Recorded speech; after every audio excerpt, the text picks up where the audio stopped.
The year was 1988. The nation of Japan was experiencing an economic bubble, which allowed the movie industry to increase the budget of anime films. In a decade that was dominated by mecha anime, there were new films with highly experimental themes being made, such as Miyazaki's Nausicaa of the Valley of the Wind, Royal Space Force, and of course the cyberpunk thriller Akira, directed and based on the manga by Katsuhiro Otomo.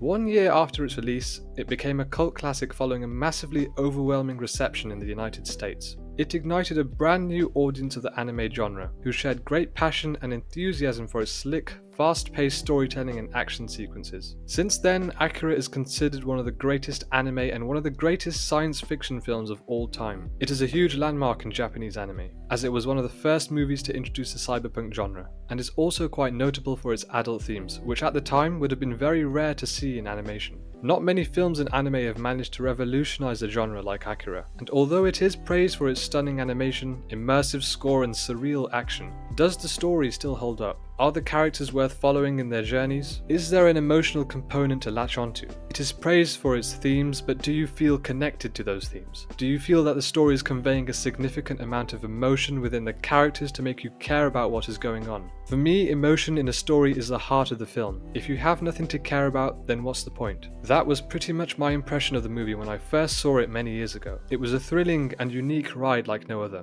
but I was also left quite confused because of how overwhelming everything was. So it made me quite agitated that I didn't really get it at first time viewing, and all the more reason to rewatch it years later and see if my opinion has changed on the movie. Akira is often compared as a mix of Blade Runner and 2001, two movies that explore highly complex themes about the nature of humanity, but both deeply lacking in emotion. At least for the most part. The Tears in Rain monologue is an extremely powerful scene and is delivered by the most interesting character in the movie who meets a tragic end. Just like the most interesting character in Akira, Tetsuo. The story of Akira takes place in a dystopian future. Following World War III, the city of Tokyo had been destroyed, and in the aftermath, Neo-Tokyo was formed, home to corruption, gang violence, and terrorism. The opening sequence invites you into a world where hope no longer exists. Every character in the bar are the type of people you would immediately turn away from if encountered on the street. Now on first viewing, I have to say that this movie was not what I had expected at all. I thought it was just a straight cyberpunk thriller, which it is, but it's a lot more than that. I was expecting your typical Matrix level action and riveting motorcycle chases, which again it does have, but that's all merely the surface of what this movie offers. The story is told in a non-stop race against time. Everything is happening all at once. This is what really entranced me about the film. They stamped their ground right from the off. There was no messing around, no stalling. You don't have time to digest what you're seeing. You have to keep up with the movie's frenetic pace because that's the only way you can truly experience the magic of Akira. This is a post-apocalyptic world. There is chaos in every corner, in every rundown street of Neo-Tokyo. All of the characters give off a hostile personality which is reflected by society. There's no real charm in the characters, so why should I care about what happens to them? No one likes to see someone die on screen, even if it's a character you've just been introduced to and know absolutely nothing about. We see a man escorting a strange looking boy, both of whom are seemingly on the run. When the man is repeatedly shot and killed, you feel deeply disturbed and impacted by his violent death. And although we only experience a few minutes with this man, the manner in which his murder is depicted caused me to feel distressed during this scene. And this is because of the urgency and the environment. They were running away from something, and we don't know what, but we instinctively want them to succeed because they are clearly fleeing from something evil. And all of this distress we feel is accumulated by various factors. The oppressive shock troops, their aggressive handling of the situation, the pandemonium and confusion of the public, and the reaction of terror from the boy. Otomo is able to encapsulate all of these elements in just one scene. It leaves no room for redundancy. Sure, at times it feels difficult to keep up with. You don't know who to follow here. For instance, during the killing of that man who turns out to be a resistant fighter, the scene frequently cuts to a girl witnessing the event unfold. It's unclear at the time why we see her reaction, but it comes full circle when her path crosses with Kanada's. The first 15 minutes of this film is just pure insanity. I really did have no idea what was happening during the first watch. There's about 3 major story arcs intertwining, and the fact that it happens so early makes it difficult to care about any of the characters. When Akira was released, it was noted for its graphic violence and gore. It was radical, disturbing, and visually absorbing, and 35 years later these features still deliver that exact impact. During the third act, in which Tetsuo begins to lose control of his body, he mutates into this horrific, body body horror ball of flesh that is enough to turn people off. Even if it is animated, this is not for the faint-hearted. When you experience Akira, it can only be achieved with dumbfounded expression. Confusing, uncontrollable, much like the mutated Tetsuo. You feel as though you are witnessing the beginning of the end. Otomo makes you feel as though you are just another helpless citizen in the city of Neo-Tokyo, unable to grasp the magnitude of the events unfolding before your eyes. The armed forces gathering their troops against a boy with the power of God urges you to inquiries of how and why, while a religious cult and a resistance movement form as one to follow the path of this God. At this point, the audience is searching for an emotional attachment to cling onto, as they feel their grasp on the political messages slowly slipping down their fingers, as it did mine. The deuteragonists serve as the heart and soul of Akira, Tetsuo more so than Kaneda. Their backstory in the film is delicately depicted towards the end. A bullied kid being befriended by the new tough kid on the block. Kaneda is pretty much the same character throughout the story. He never goes through a cycle of personal struggle. Even when he falls smitten for resistant fighter K, I wasn't exactly rooting for him to win her over. All of the youth are pretty much brash and arrogant. It's a dystopian society that's lost all hope for humanity, so of course Kaneda was going to be this cocky, rebellious teenager. But that doesn't mean you can't empathize with his struggles. They just never delivered much information about his past, his family, his dreams, his desires. They didn't give much background towards Tetsuo in the film either, but with everything he was going through, it was difficult not to feel sorry for him. And if we compare him to Kaneda, he's a lot more insecure about himself. We see he is always trying to prove himself to Kaneda, trying to be taken seriously. He idolizes Kaneda, he wants his bike, he wishes to be the leader. He wants the power that Kaneda holds. Once he does have that power through Akira, he abuses it. And although what he's doing is wrong, at the same time you can't blame him. He had always been treated like an inferior to Kaneda, made to look like a subject of mockery. Even though this isn't the way Kaneda views him or his friends, Tetsuo's level of insecurity outweighs his voice of reason. And this is a highly relatable theme, which is why I resonated with Tetsuo far more than Kaneda. When the two face off with each other, it's almost like a superhero showdown. Kaneda being the hero and Tetsuo being the villain. But I couldn't help but root for Tetsuo. He is one of the most tragic characters I've seen. He's abandoned by his parents, bullied at school, played second fiddle to Kaneda, and then becomes the tortured subject of the government. It's not clear whether he does die, but it's clear that whatever did happen to him, he was at peace. There was a lot of hurt inside of him that he didn't know how to express. Kaneda, his best friend, couldn't see this. It was frustrating but expected, as he is also a kid in a world where showing a soft side is not acceptable. And Tetsuo is seen as a soft character in contrast to Kaneda. Showing this side of Tetsuo depicted a state of vulnerability in his character, which is what I wanted to see in Kaneda's, because it makes them more human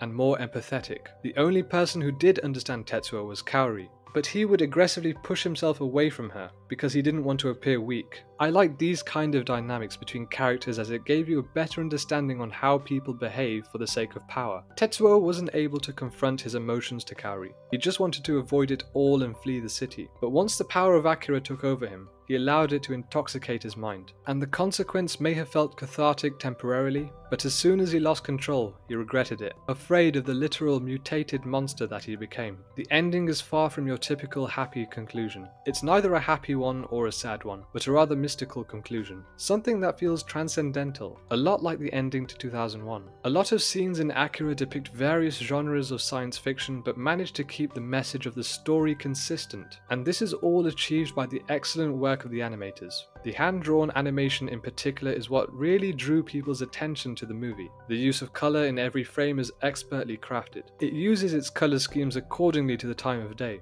If it was night, they would utilise a scene with neon aesthetics, city lights and harsh photography to emphasise the subject with electrifying intensity. Films like Akira and Blade Runner helped popularise the cyberpunk genre. Its bleak, futuristic view of a broken world really struck a chord with audiences. It's a genre influenced by real-world issues of drug culture, technology, sexual liberation. The people are dressed in accordance to the punk subculture, which at the time Akira had its first manga volume published, was at the height of its power. And these themes still remain relevant today. So relevant, in fact, that technology and people are moving into a direction where cyberpunk may not be a fantasy, but a reality. And that's a huge indicator as to why this subgenre of science fiction is still thriving. Another strength of the film is of course the music. It is a soundtrack inspired by traditional folk music from Indonesia known as the gamelan. You can hear these percussive instruments being played at a fast beat during the action. In other parts of the film, the soundtrack provides a chilling atmosphere that feels ethereal. It keeps the viewer on the edge of their seat. There is no scene of comfort, and the music makes sure of that. It's a sound that is quite unique and sticks with you. When you think of a cyberpunk, you think of electronic techno beats with a distorted production, but in Acura the use of the gamelan in the soundtrack feels otherworldly. It's relaxing, soothing. You wouldn't associate this type of music with an action film. You would expect something intense. If this was an American film, I'd bet my whole house that the score would have been dominated by synthesizers. It was the 80s and it was a fairly new sound that was being played in all sci-fi movies, simply because it evoked the sound of the future. But the director and composer utilized the traditional music of Southeast Asia and seamlessly integrated this with the fast-paced motorcycle chases. In fact, Otomo had hired the composers before illustration had begun. He gave them complete freedom to create their own envisioned sound for the movie, only directing them with key words like festival and requiem, so the visuals were built around the music rather than vice versa. It's not an uncommon thing for the music to be completed before the visuals, but it's usually done the other way round, and that just shows how much trust Otomo had in the composers. He had heard a piece of their music and was adamant that these were the people to score his film. In a way, having the music composed before illustrating is quite beneficial to the director and animators, because it helps them visualize the emotion and soul of the story in a hugely inspiring way. It's a perfect nourishment for bringing the director's ideas out into the open.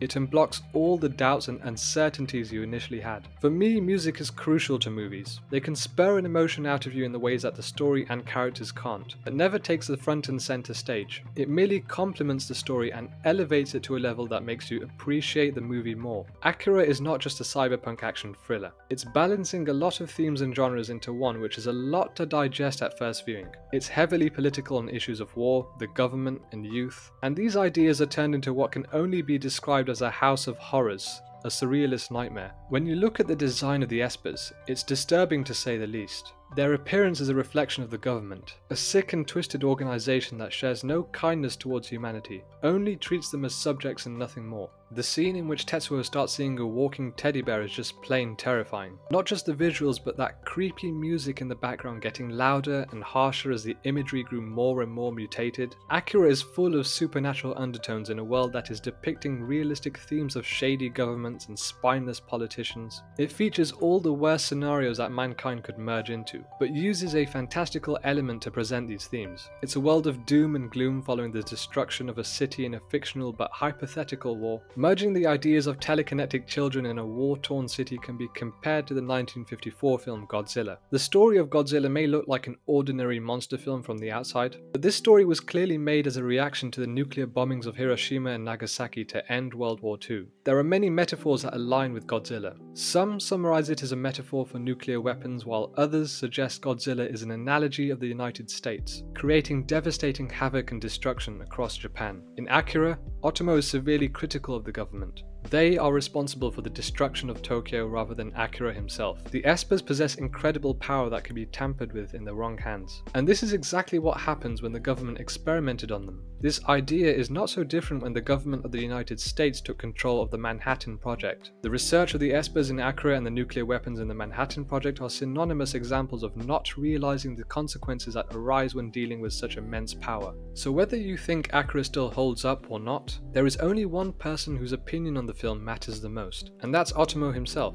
When he saw the first cut of Akira, he was far from impressed. The first half of the film was fine, he had no issues there, but as the movie progressed towards the conclusion he became more critical, to the point where he considered the movie adaptation a failure. He didn't like that there were so many cuts. Otomo estimated there to be about 2,000 cuts in the end, so a lot of key aspects of the plot and animation were left out, which explains why it is so difficult to grasp the meaning of the story. He saw the quality of the images decline as the budget and time began to daunt on their creative endeavors. But many years later, Otomo revisited Akira and had a more positive response to the film, so time had been kind in the eyes of its creator. And that proves Akira is a film that can stand the test of time, and will continue to stagger and astonish for another 35 years.